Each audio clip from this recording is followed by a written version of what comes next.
नमस्कार दोस्तों, आप सभी का स्वागत है एक नई वीडियो में एक नई अपडेट के साथ। जो भी बच्चे इंडियन एयरफोर्स में जॉब करना चाहते हैं और डिफेंस में अपनी नौकरी ढूंढ रहे हैं या जॉब करना चाहते हैं, उन सभी के लिए ये वीडियो बहुत ही महत्वपूर्ण रहने वाली है। तो वीडियो के अंत तक बने रहें। इसमें मैं पूरी डिटेल आपको बताने वाला हूँ कि कैसे फॉर्म अप्लाई करना है, किस एज तक के बच्चे अप्लाई कर सकते हैं, क्या इसमें क्वालिफिकेशन मांग रखी है, कौन कौन सी पोस्ट निकाली गई हैं इसके द्वारा और कितनी पोस्ट निकाली गई हैं, क्या सैलरी रहने वाली है, क्या इसमें फिजिकल होगा, कैसे एग्ज़ाम लिया जाएगा, कितनी मार्क्स का एग्ज़ाम आएगा, पूरी डिटेल मैं इस वीडियो में बताने वाला हूँ। साथ में मैं आपको बताऊंगा कि फॉर्म में कैसे अप्लाई करना है, फॉर्म का लिंक कहाँ से मिलेगा और कौन कौन से डॉक्यूमेंट अटैच करने हैं।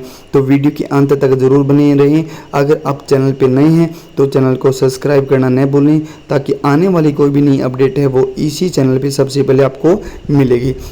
तो करते हैं स्टार्ट बिना देरी किए हुए। सबसे पहले हम ये देखेंगे ये जॉब किस फील्ड के अंदर निकाली गई है। ये है भारतीय वायुसेना के अंदर अग्निपथ योजना के अंतर्गत अग्निवीर वायु योद्धा आवेदन के लिए सूचना विवरण है। ठीक है, ये नोटिफिकेशन है भारतीय वायुसेना के द्वारा। प्रवेश 01/2027 यानी कि 2027 प्रवेश 101 का मतलब है कि 2027 के अंदर जो पहली देखो साल में 2 बार वैकेंसी निकाली जाती हैं इंडियन एयरफोर्स के द्वारा, तो ये पहली यहाँ पे 2027 की वैकेंसी रहने वाली है। नेक्स्ट इसके अंदर देखेंगे जो चेतावनी वो आप पढ़ सकते हैं इसके अंदर। ठीक है, अब हम सबसे पहले इंट्रोडक्शन देखेंगे इसके अंदर। जो इसके आवेदन है वो कब से स्टार्ट होंगे वो देखते हैं। आवेदन प्राप्त करने की अंतिम तिथि है वो रहेगी 17 अगस्त 2026 से, यानी कि 17 अगस्त 2026 तक आप इसके अंदर फॉर्म अप्लाई कर सकते हैं। ठीक है, अब नेक्स्ट इसके अंदर है कि जो ऑफिशियल वेबसाइट है, इस वेबसाइट पर जाकर के आप ये फॉर्म को अप्लाई कर सकते हैं। ये आप देख सकते हैं https Indian air force recruitment dot बोल सकते हैं edcil.co.in के ऊपर आप जाकर के यहाँ पे हर एक चीज़ आपको मिल जाएगी। यहाँ पे अब ये वैकेंसी है वो रहने वाली है अग्निवीर वायु नॉन कॉम्बैट का मतलब क्या होता है, यहाँ पे मैं आपको समझाता हूँ। एक तो देखो एयरफोर्स के अंदर लड़ाई वगैरह के लिए जो कैंडिडेट सेलेक्ट किए जाते हैं, ये लड़ाई वगैरह के लिए नहीं रहेंगे। ये जो और अतिरिक्त काम होता है उनके लिए भर्ती रहने वाली है। अब इसके अंदर हम पढ़ते हैं कि इसमें क्या क्या क्वालिफिकेशन मांग रखी है वो देखते हैं। सबसे पहले इसमें हम एज देखते हैं कि कौन कौन बच्चा इसमें फॉर्म अप्लाई कर सकता है। इसके अंदर बोला गया है कि जो जन्म तिथि का ब्लॉक है ना वो रहेगा 1 जनवरी 2005 से लेकर के 1 जुलाई 2009 के बीच में जितने भी बच्चे जन्म लिया है वो बच्चे इसमें अप्लाई कर सकते हैं। अगर 1 जनवरी से पहले और 1 जुलाई के बाद अगर आप जन्म ले रखा है तो आप इसके अंदर फॉर्म अप्लाई नहीं कर सकते। इसी ब्लॉक के बीच में आप अप्लाई करते होना चाहिए। ठीक है, डेट ऑफ बर्थ इसमें दे रखी है 1 जनवरी 2005 से लेकर के 1 जुलाई 2009। ठीक है, ये दोनों डेट भी इसके अंदर इंक्लूसिव हैं, यानी कि इस डेट को भी अगर आपने जन्म लिया है तो भी आप फॉर्म अप्लाई कर सकते हैं। नामांकन की तिथि पर ऊपरी आयु सीमा 22 वर्ष होनी चाहिए, यानी कि 22 साल से बड़े बच्चे नहीं होने चाहिए इसके अंदर। नेक्स्ट इसके अंदर यहाँ पे हम इम्पोर्टेंट बातें मैं इसमें बताने वाला हूँ। अगर पूरा आपको नोटिफिकेशन रीड करना है तो आपके वीडियो के लिंक में मिल जाएगा, आप वहाँ पे चेकआउट कर सकते हैं। नेक्स्ट इसके अंदर क्वालिफिकेशन इसमें क्या मांग रखी है, इसमें मैट्रिकुलेशन एंड इक्विवेलेंट एग्जामिनेशन, यानी कि आपको अगर आपने सिर्फ और सिर्फ 10th क्लियर कर रखी है तो आप इस फॉर्म को अप्लाई कर सकते हैं। नेक्स्ट इसके अंदर क्या है, अब इसके अंदर जो हाइट वगैरह है वो कितनी हमारे को चाहिए है। इसके अंदर जो हाइट है वो होनी चाहिए 152 सेंटीमीटर। ठीक है, अगर 152 से अगर आपकी 1 सेंटीमीटर भी कम है तो आप इसमें क्वालिफाई नहीं हो पाओगे।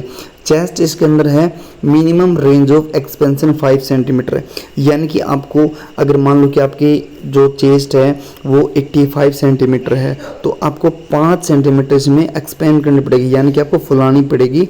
85 हो तो 90, 80 है तो 85। ठीक है, वेट इसके अंदर क्या है, वेट है हाइट और एज के अकॉर्डिंग आपका है इसमें वेट मांगा गया है। तो आप देख सकते हैं कि इसके अंदर आपकी हाइट और एज क्या है उसी के अकॉर्डिंग, अगर जिसकी हाइट कम है जिसकी एज कम है तो उसका वेट थोड़ा कम मांगा जाएगा, और अगर आपकी हाइट और एज ज़्यादा है तो आपकी थोड़ी सी वेट ज़्यादा होनी चाहिए। नेक्स्ट इसके अंदर क्या है, अब इसके अंदर आइज़ के बारे में बता रखा। आइज़ अगर आपकी 6 6/36 है या फिर 6/9 है। अब इसमें आगे देखो ये दे रखा है कि आपके प्रत्येक नेत्र 6/36 सुधार के साथ प्रत्येक नेत्र 6:9 मतलब 6/9, यानी कि अगर आपने चश्मा लगा करके आप यूज करते हैं तो आपकी जो आईज है, आप चश्मा अगर लगा रखे तो कोई दिक्कत नहीं है। आपकी चश्मा लगाने के बाद 6/9 की हमारे पास रेशियो में ये आईज होनी चाहिए। और आप में ये बोल रखा है कि जो चश्मा का जो लेंस है वो 3.5 डायमीटर होना चाहिए, ठीक है, डायमीटर होना चाहिए। नेक्स्ट इसके अंदर क्या है, हम नेक्स्ट पढ़ने वाले हैं इसके अंदर जो इम्पोर्टेंट चीज़ें हैं, मैं सारी इस चीज़ें इसके अंदर पढ़ के नहीं बताने वाला हूँ। जो आप के लिए इम्पोर्टेंट होगी वही मैं बताऊँगा। इसके अंदर 2 तरह की जॉब रहेगी, एक तो हॉस्पिटलिटी स्ट्रीम रहेगी। इसके अंदर आपको क्या किया जाएगा, जैसे मतलब ना खाने वगैरह बनाने का को, यानी हम बोल सकते हैं कि किचन वगैरह का जो भी वर्क होता है वो उस किचन की सफाई होगी, खाना वगैरह बनाना हो गया, ठीक है, और मतलब खाना वगैरह खिलाने के लिए जो भी चीज़ें होती हैं वो सारी चीज़ें आपको इसके अंदर आनी चाहिए। आप डिटेल से अगर आप पढ़ना चाहो तो ये पढ़ सकते हैं, हिंदी और इंग्लिश में दोनों में दिया रखा है। दूसरा है हाउस कीपिंग स्ट्रीम, यानी कि घर में रख रखाव के लिए जो भी चीज़ होती है, जैसे सफाई के लिए झाड़ू बनाना, घास खरपतवार काटना, इस तरह की जितनी भी सारी चीज़ें होती है वो आपसे यहाँ पे करवाई जाएगी। सिलाई हो गया, सोल बनाना, चमड़े की वस्तुओं का मरम्मत करना, ठीक है, ऐसी सारी चीज़ें इसके अंदर करवाई जाएंगी, ठीक है। नेक्स्ट इसके अंदर रहने वाला है, मैं आपको बताऊंगा कि इसके अंदर हम कैसे अप्लाई कर सकते हैं। उपरोक्त वेब पोर्टल पर प्रस्तुत किए गए प्रारूप के अनुसार आवेदन न किए जाने पर उन्हें अस्वीकार कर लिया जाएगा। अब इसमें आगे सारी डिटेल मैं आप बताने वाला हूँ कि कैसे क्या करना है। एक बार के लिए इम्पोर्टेंट बातें हम कर लेते हैं। अब इसमें क्या करना है कि यहाँ वैकेंसी निकाली गई हैं, जैसे बेंगलुरु में है, बेंगलुरु में, न्यू दिल्ली में, नेक्स्ट है न्यू दिल्ली के अंदर अलग अलग जगह के लिए निकाले गए। न्यू दिल्ली में बहुत सी वैकेंसी हैं, और फिर ये है गांधीनगर के अंदर, पुणे के अंदर, भुज के अंदर, जोधपुर के अंदर, ये हर जगह की वैकेंसी निकाली है। तो आप देख सकते हैं कि कहाँ से अप्लाई करते हैं, जहाँ आपके नज़दीक पड़े वहीं से आपको फॉर्म अप्लाई इसके अंदर करना है, ठीक है। नेक्स्ट चीज़ के अंदर हम देखते हैं कि हमें फॉर्म कैसे अप्लाई करना है। ये देखो बहुत सारी जगह दे रखी है, आप जहाँ जिस स्टेट से बिलोंग करते हैं उसी स्टेट से आप अप्लाई कर सकते हैं। हर स्टेट की यहाँ पे वैकेंसी निकाली गई हैं। अगर ये आपको नोटिफिकेशन कंप्लीट चाहिए तो मेरा व्हाट्सअप लिंक दे रखा है, इसी वीडियो के लिंक में मिल जाएगा, आप वहाँ जा करके आप चेक कर सकते हैं, ठीक है दोस्तों। अब नेक्स्ट आगे हम देखने वाले हैं यहाँ पे कि क्लास 10th, यहाँ पे देखो क्वालिफिकेशन मांग रखी है कि क्लास 10th की मार्कशीट है और क्लास 10th पासिंग सर्टिफिकेट आपके पास होना ज़रूरी है। नेक्स्ट इसके अंदर टर्म्स एंड कंडीशन है, ये तो आप पढ़ सकते हैं, बाद में पढ़ लेना, ठीक है, एक बार वीडियो को पॉज करके। अब इसमें छुट्टियां वगैरह दे रखी कि आपको कितनी छुट्टी मिलेंगी। आपको प्रति वर्ष 30 दिन की छुट्टी मिल सकती हैं, ठीक है। एक्स्ट्रा अगर आप चाहो तो उसके अंदर सारी चीज़ें यहाँ पे दे रखी हैं। वार्षिक जो वेतन मिलेगा आपको वो रहेगा 30,000 पर मंथ आपको सैलरी इसके अंदर मिलने वाली है। तो अच्छी खासी इसके अंदर आपको सैलरी देखने को मिलेगी। अब जैसे इसके अंदर दे रखा है कि 4 साल के लिए वैकेंसी रहने वाली है। प्रथम वर्ष 30,000 रुपये मिलेंगे, 21,000, 9,000 ये आपको है ना एक्स्ट्रा ऐड होकर के 21,000 आपके ऐड हो जाएंगे, 9,000 आपकी गवर्नमेंट की तरफ से ऐड हो जाते हैं इसमें, ठीक है। तो इस तरह करके दूसरी साल आपको 33,000 इन हैंड मिलेंगे, तीसरी साल 36,500 मिलेंगे, और चौथी साल आपको 40,000 इन हैंड मिलने वाले हैं। और आगे लास्ट में दे रखा है कि अगर आपने 4 वर्ष के बाद अग्निवीर कोर्प निधि में कुल योगदान दिया है तो आपको 5.2 लाख रुपये जब आप रिटायरमेंट होगे उस टाइम आपको मिलेंगे, ठीक है। 4 वर्ष के बाद निकास से एग्जिट आफ्टर 4 ईयर, यानी कि आप जब 4 साल के बाद रिटायरमेंट लोगे तो 10 लाख लाभ सेवानिधि पैकेज के रूप में या कि रिटायरमेंट के रूप में आपको मिलेंगे। और ये आपके जो 5.2 लाख हैं वो आपके जमा हो जाएंगे, यानी कि ये वाले और ये वाले दोनों मिला करके 10.4 लाख रुपये आपको इकट्ठे मिल जाएंगे वहाँ पे। उसके बाद और ये आपकी मंथली मिलते रहेंगे 30,000 से लेकर के 40,000, अलग अलग आपको मैंने बता दिया है। अब यहाँ पे और आगे इसमें है, देखो मेन चीज़ें बस यही थी। मेन आगे है कि हमारे को फॉर्म कैसे अप्लाई करना है। इसमें एग्ज़ाम के बारे में भी मैं बताऊँगा कि किस तरह का एग्ज़ाम होगा, रिटन एग्ज़ाम इसके अंदर लिया जाएगा। ठीक है, बिल्कुल ही ईजी रहेगा। देखो मैं यहाँ पे बताने वाला हूँ कि इसके अंदर 2 ही सब्जेक्ट आपको क्लियर करने हैं। जनरल इंग्लिश क्लास 10 तक की आएगी और जनरल नॉलेज यानी कि जिक की आएगी।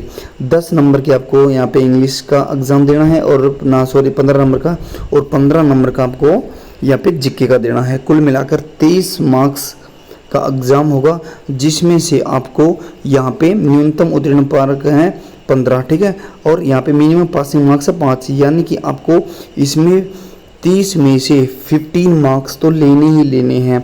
अगर जिस भी बच्चे के, देखो अगर आपको सिलेक्शन चाहिए फाइनल, तो आपके 28, 29 और आउट नंबर अगर आते हैं तो आपके सिलेक्शन होने के चांस बहुत ही ज़्यादा बढ़ जाएंगे। अगर इससे कम आते हैं तो आपका सिलेक्शन होना मुश्किल हो सकता है। ठीक है, तो इसमें बिल्कुल नॉर्मल सा पेपर आता, ज़्यादा हाई लेवल नहीं पहुँच जाता, तो ईजिली आपके 25+ स्कोर कर सकते हैं। ठीक है, नेक्स्ट इसके अंदर उसके बाद में यहाँ पे ना फिजिकल होता है, और फिजिकल के लिए हम यहाँ पे एक बार देखते हैं कि 1.6 किलोमीटर की दौड़ होती है इसके अंदर, यानी कि रनिंग होती है 1.6 किलोमीटर की। अब ये जो किलोमीटर की जो रेस है ये 7 मिनट में आपको पूरी करनी होती है। 7 मिनट के अंदर 1600 किलोमीटर की जो रेस है, 1600 मीटर, 1.6 किलोमीटर, ठीक है, ये क्लियर करनी होती है आपको। फिर इसके बाद क्या होता है आपको, आपकी इसके बाद में आपको यहाँ पे पूछा जाता है कि नेक्स्ट इसके अंदर हमारे पास रहने वाला है पहला फेज के अंदर तो आपकी रनिंग होगी। उसके बाद में आपको 10 पुशअप लगाने हैं 1 मिनट के अंदर, फिर 10 सिटअप लगाने हैं 1 मिनट के अंदर, और 20 क्या लगाने हैं, स्क्वाट्स लगाने हैं 1 मिनट के अंदर। ये भी 1 मिनट दिया जाएगा आपको। उसके बाद अगर जब आप ये सेकंड फेज भी क्लियर कर लेते हैं तो थर्ड फेज आता है आपका स्ट्रीम उपयुक्ता परीक्षा। ठीक है, इसके अंदर आपका थोड़ा छोटा मोटा इंटरव्यू जैसा लिया जाएगा, SST। ठीक है, नॉर्मल से क्वेश्चन पूछे जाएंगे इसके अंदर, और ज़्यादा मतलब हाई लेवल का कुछ नहीं पूछा जाएगा। इसके अंदर 2 ही तरह की इसमें वैकेंसी निकाली गई हैं।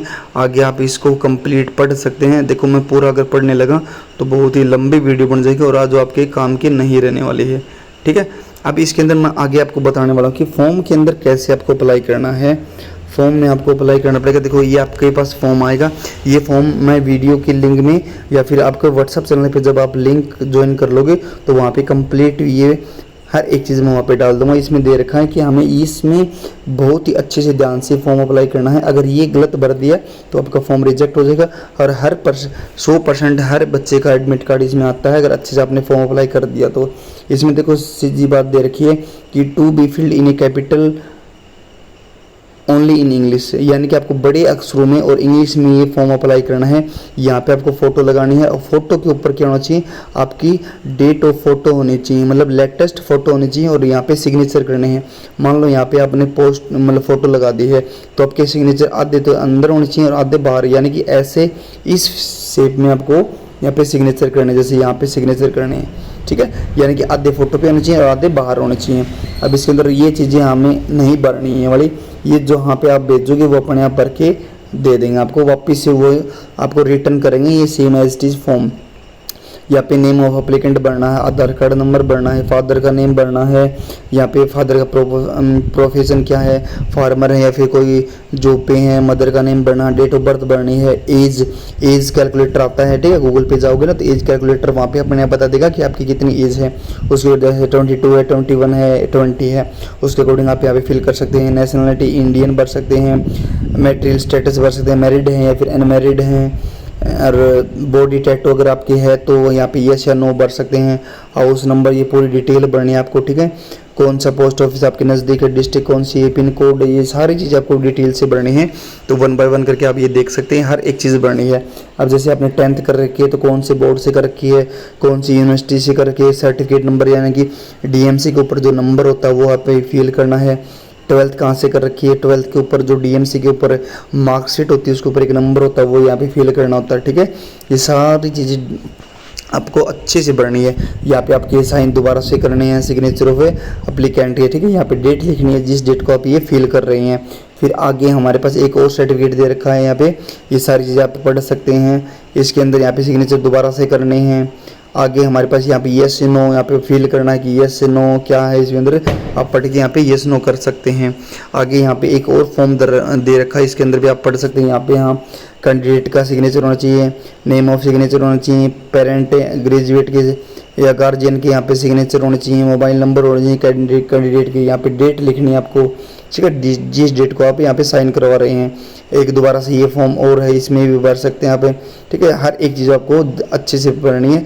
अगर फिर भी किसी बच्चे को डाउट होता है तो आप मेरे से पूछ सकते हैं। ये हर चीज़ आपको फिल करके और आपको यहाँ पे दोबारा से एक और फोटो लगानी है और ये ऐसी सारी चीज़ें यहाँ पे भरोगे और कंप्लीट ये भर के और आपको क्या करना है, जो मैंने ऊपर यहाँ पे आपको बताया था, जो अलग अलग स्टेट की अलग अलग जगह थी, उसका एड्रेस लेकर के किसी एक जैसे पोस्ट ऑफिस में जाओगे, वहाँ पे आपको एक पॉलीथीन मिल जाएगा, वहाँ पे फिल करके उसके ऊपर और वो अपने आप भेज देंगे और उस एड्रेस के ऊपर, ठीक है। और अच्छे से एड्रेस भरना है, नहीं गलत जगह ये फॉर्म अगर आपका चला जाता है तो फिर आपका फॉर्म रिजेक्ट हो जाएगा और आपका एडमिट कार्ड भी नहीं आएगा। और जिस भी बच्चे का अच्छे से अगर फॉर्म भर दिया, अच्छे से सबमिट कर दिया, हर एक डॉक्यूमेंट अटैच कर दिया, तो 100% आपका admit card by post office के द्वारा आ जाएगा, ठीक है। और पोस्ट ऑफिस वालों से अच्छे से टाइम टू टाइम अपडेट लेते रहें कि हमारा जो पोस्ट है वो पहुंच गई है नहीं पहुंची है, और वापस आएगी उसके लिए भी आपको एक्टिव रहना पड़ेगा कि कब तक आ सकते कब तक नहीं, ठीक है। बहुत ही जल्दी ये वापस भेज देते हैं अगर आपका फॉर्म अच्छे से भरा जाता है तो, ठीक है। तो दोस्तों बस इस वीडियो में इतना ही था। अगर इसमें कोई भी डाउट रहता तो आप कमेंट बॉक्स में कमेंट करके मेरे से डाउट पूछ सकते हैं, मैं आपकी पूरी हेल्प करूँगा और आपका फॉर्म अप्लाई करने में पूरी हेल्प की जाएगी। जय हिंद दोस्तों, बाय बाय।